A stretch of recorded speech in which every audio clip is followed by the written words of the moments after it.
ప్రముఖ పోరంబోకు జర్నలిస్టుగా రెండు తెలుగు రాష్ట్రాల్లో విపరీతమైనటువంటి పేరొందినటువంటి నికృష్టుడు కొమ్మినేని శ్రీనివాసరావు ఈసారి ఏకంగా జగన్ ఎత్తునే పిడిగేస్తున్నట్టుగా తెలుస్తా ఉంది. కొమ్మినేని శ్రీనివాసరావు అప్రూవర్గా మారి తనతో ఈ కారు కూతలు కూయించింది జగన్మోహన్ రెడ్డి, భారతీరెడ్డి గారే అని తేలుస్తున్నట్టుగా తెలుస్తా ఉంది.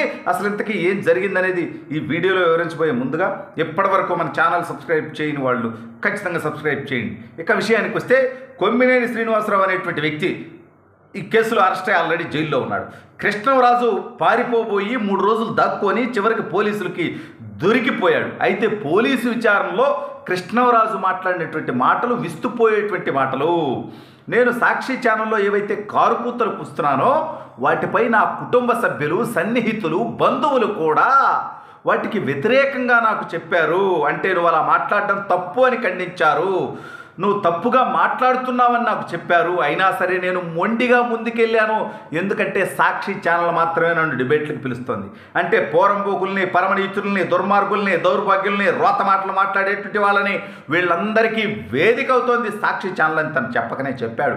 పైగా ఇది ఫ్రీ సర్వీస్ కూడా కాకపోయి ఉండొచ్చు, వీడికి నెలవారీ పేమెంట్ వెళ్తూ ఉండుండొచ్చు. అయితే ఇప్పుడు ఆ విషయాన్ని కాసేపు అటు పక్కన పెడితే మొన్న జోగి రమేష్ మాజీ మంత్రి, మరొక పోరంబోకుగా పేరొందినటువంటి వ్యక్తి, చంద్రబాబు నాయుడు గారి ఇంటి మీదకే దాడికి వెళ్ళినటువంటి నికృష్టపు చరిత్ర కలిగినటువంటి వ్యక్తి మొన్న ఒక మాట అన్నాడు.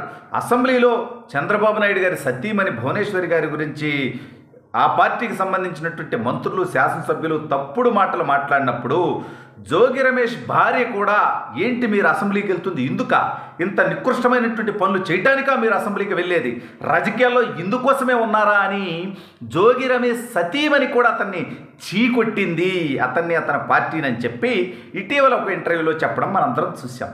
మరి జోగి రమేష్కి చెప్పినప్పుడు, కృష్ణరాజుకి చెప్పినప్పుడు, మరి కొమ్మినేని శ్రీనివాసరావులో ఇంట్లో ఉన్నటువంటి కుటుంబ సభ్యులు, అతని సన్నిహితులు, అతని బంధువులు మరి కొమ్మినేని శ్రీనివాసరావుకి ఎప్పుడు చెప్పుండ్రా? నువ్వు పెట్టే డిబేట్లు పోరంబోకు డిబేట్లు, నువ్వు అక్కడ మాట్లాడించేటువంటి విషపు మాటలు, తప్పుడు మాటలు అని ఎప్పుడు చెప్పుండ్రా? అయితే ఇటీవల తవ్వకాల్లో నాకు ఒక చిన్న అంశం తెలిసిందేడా. ఇతని ఉద్దేశంలో ఇతను ఇంతగా రెచ్చిపోవటం వెనుకున్నటువంటి బ్యాక్గ్రౌండ్, ఇతను ప్రముఖ లపాకి హార్మోనియం కళాకారుడైనటువంటి లక్ష్మీ పార్వతి యొక్క సమీప బంధువంట ఈ యొక్క కొమ్మినేని శ్రీనివాసరావు అనేటువంటి వ్యక్తి.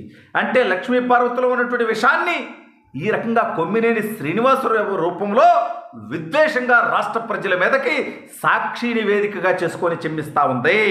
అయితే విచారణలో కొమ్మినేని శ్రీనివాసరావు ఎవరి దగ్గర జీతానికి పనిచేస్తున్నాడు, ఎందుకోసం ఈ కారు కూతలు కూస్తున్నాడు అనేటువంటిది విచారణ చేసినప్పుడు ఇతను లక్షలాది రూపాయలు జీతంగా జగన్మోహన్ రెడ్డి దగ్గర నుంచి, భారతీరెడ్డి గారి దగ్గర నుంచి అందుకుంటున్నాడు.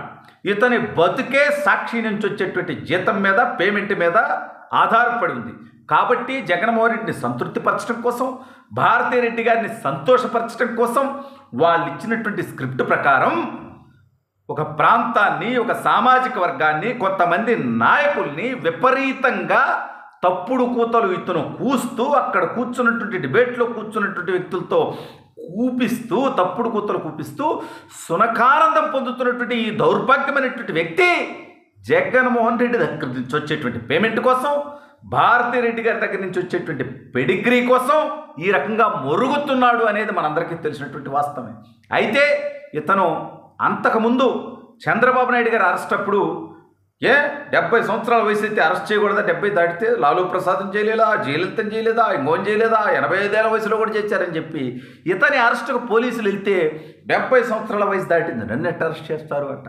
అంటే ఏరే వాళ్ళ విషయంలో అయితే ఒక రకంగా, నీ విషయంలో అయితే ఇంకో రకంగా చట్టం ఎలా ఉంటుంది అనేటువంటి బేసిక్ సెన్స్ వీడికి లేదనుకుంటున్నారా? ఉందే, కానీ సింపతి కోసం వీడు వేసినటువంటి డ్రామా.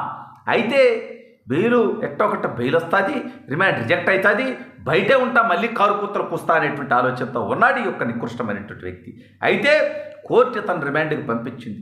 మరి ఎన్నో రోజులు జైల్లో ఉండేటువంటి అవకాశం ఉంది, బయటికి వచ్చేటువంటి అవకాశం దగ్గరలో ఇతను కనిపించట్లేదు. ఇతను గతంలో కూసినటువంటి తప్పుడు కూతలు కూడా, ఏకంగా న్యాయమూర్తులను కూడా కించపరిచినటువంటి వ్యాఖ్యలు కూడా ఇతను చేస్తున్నాడు, ఇతను డిబేట్లలో జరిగి ఉన్నాయి. ఇవన్నీ కూడా ఒక్కొక్కటి కోర్టుల ముందుకు వెళ్తూ ఉన్నాయి. ఈ నేపథ్యంలో తను బయటికి రావాలంటే ఇవన్నీ నాకు సంబంధం లేదు, నేను సాక్షి ఛానల్లో జీతానికి ఉద్యోగిగా పనిచేస్తున్నాను, జగన్మోహన్ రెడ్డి గారి ఆదేశాల మేరకు, భారతీ రెడ్డి గారి సూచనల మేరకు మాత్రమే నేను ఈ రకమైనటువంటి వ్యాఖ్యలు, ఈ రకమైనటువంటి డిబేట్లు నేను చేస్తున్నాను. రోజు వాళ్ళు ఇచ్చేటువంటి డేటాలో ఉన్నటువంటి గెస్టులనే నేను పిలుస్తున్నాను. ఎందుకంటే మొత్తం రోత క్యాండిడేట్ల డేటా వాళ్ళ దగ్గర ఉంటుంది. వాళ్ళు చెప్పినట్టే నేను టాపిక్లు సెలెక్ట్ చేసుకుంటాను, వాళ్ళు చెప్పినట్టే నేను గెస్టుల్ని పిలుస్తాను. నా పాత్ర కేవలం యాంకర్గా చేయటం మాత్రమే అనేటువంటిది అతను పోలీసు విచారణలో చెప్పినట్టుగా వార్తలు వస్తూ ఉన్నాయి. అదే జరిగితే కొమ్మినేని అప్రూవర్గా మారితే జగన్మోహన్ రెడ్డి, భారతీ రెడ్డి ఇద్దరూ జైలుకి వెళ్తారు.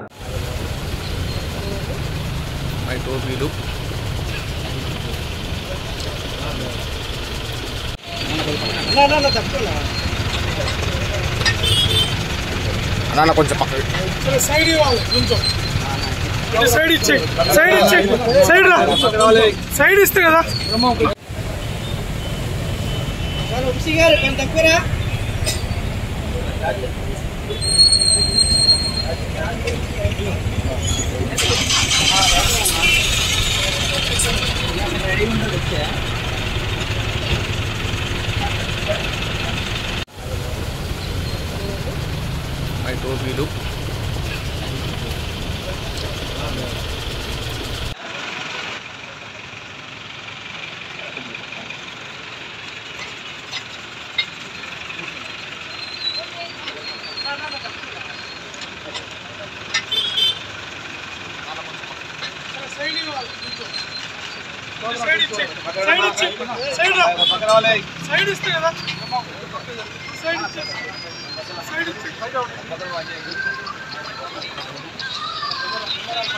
బ్రదర్ సైడ్ ఇవ్వండి.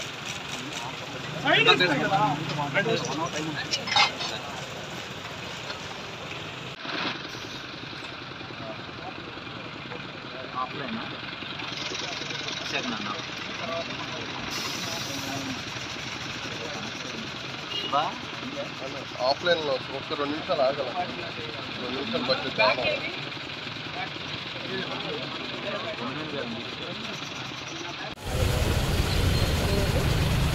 టోపీలు